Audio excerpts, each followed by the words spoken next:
It amazes me, man. The way marketing and the way movies do things just amaze me. So I thought that the trailer for Batman v Superman we got about like a month or so ago, that was gonna be it. That was a pretty revealing trailer. It gave, in my opinion, it gave away like the entire movie. But it would seem that now, when I go on to YouTube and Facebook, there is now a final trailer. It came out this week. We're in February. The movie comes out next month. We got another trailer. So I got into this habit over the past year, ever since Amazing Spider-Man 2 and technically Amazing Spider-Man both did this to me, where the trailers showed more or less the same things. So I'm like watching it, I'm like, oh, okay.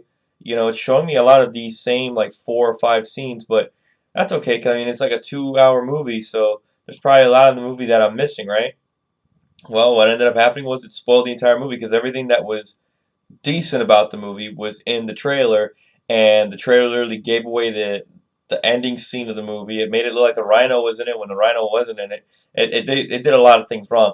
And I'm seeing the same thing with Batman v Superman. Now, to start off, let me just go ahead and say I am going to watch Batman v Superman because, I mean, I've never seen Batman and Superman on the screen together ever, so I'm going to watch it. The thing is, my hype for it has gone down significantly. The trailer that they had released during the time of Comic-Con I felt was a perfect trailer. It left me wanting more. It had me speculating things, which that's what a trailer should do. It should have you speculate and then want to see more. And then this last trailer that we got before the final trailer gave us like the entire third act of the movie. And just to prove a point, okay, what I'm going to do is I'm going to literally break down to you scenes that are in the first 3 trailers, not the final trailer, because I refuse to watch it.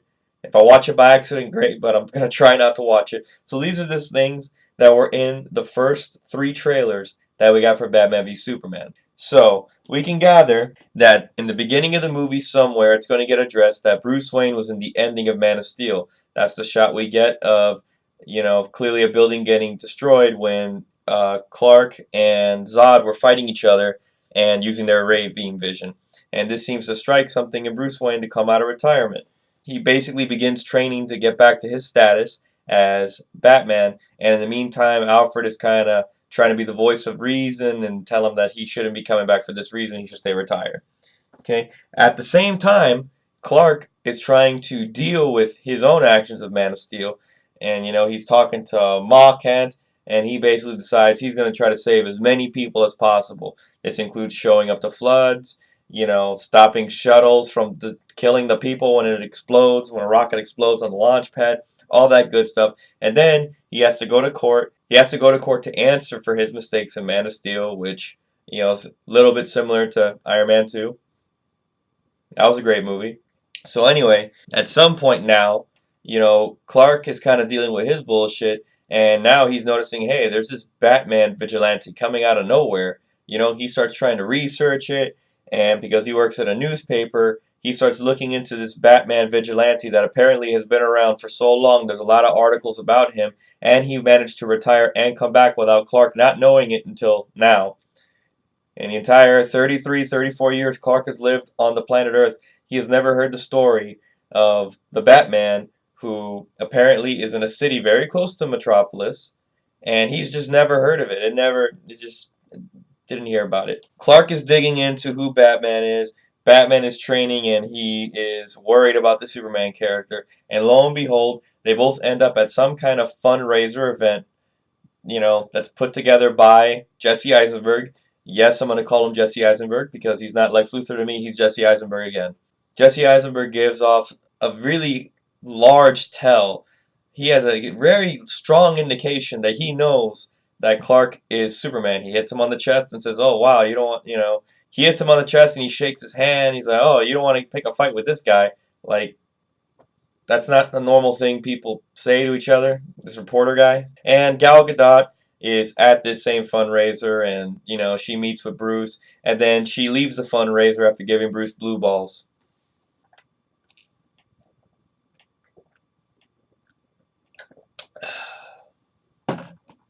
And at this point in the movie, Bruce has been receiving weird messages. It seems like Someone knows about his past as Batman, connecting him to Batman, reminiscing and thinking about the old times of Gotham, talking it over with Alfred, and he's going to see the suit of Robin to basically point out to us that Robin did exist and something bad happened to Robin, which, well, those of you who read comic books know what that's about.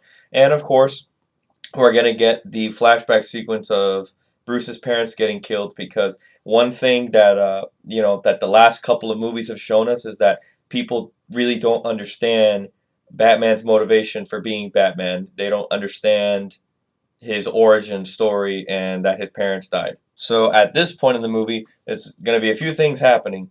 Superman and Batman are going to be running into each other, possibly fighting, but Superman's going to walk away from the fight because he can kill Batman at this point.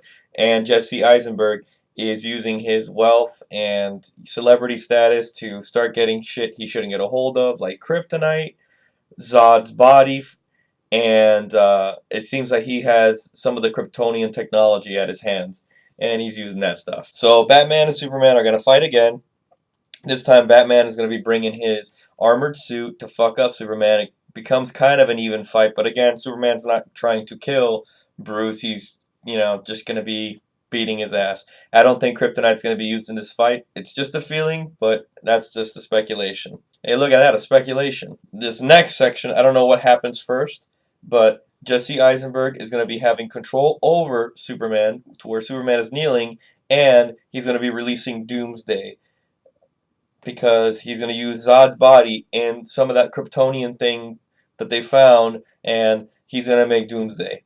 And Doomsday happens. And when Doomsday happens, stuff starts getting blown up. A lot of people are going to fucking die. This time Batman's going to have to take some of the blame for people dying and be like, oh, Clark, my bad. I understand now how you feel. And Gal Gadot is going to somehow transform herself into Wonder Woman at the last second to help them both defeat Doomsday, which is a Superman villain. But hey, all three of them need to take out Doomsday, and they need to do it in this movie. So they're going to take out Doomsday. By the way, Batman has a gun. It seems that within the midst of all the confusion of, hey, Gal Gadot, isn't that chick I met at that party who gave me blue balls? And hey, Superman, we were fighting a little while ago, but now we're friends. And man, this fucking creature thing, that I don't know, isn't that Abomination from the Incredible Hulk? Well, Batman's gonna forget his motivation for becoming Batman and start using a gun. I mean, maybe it's because Doomsday doesn't have parents. We could just assume from that and the fact that the movie's called Dawn of Justice that they're going to go ahead and win that fight. Everything's going to be okay. They're all going to be best buds. They're going to be like, hey, let's form a thing called the Justice League.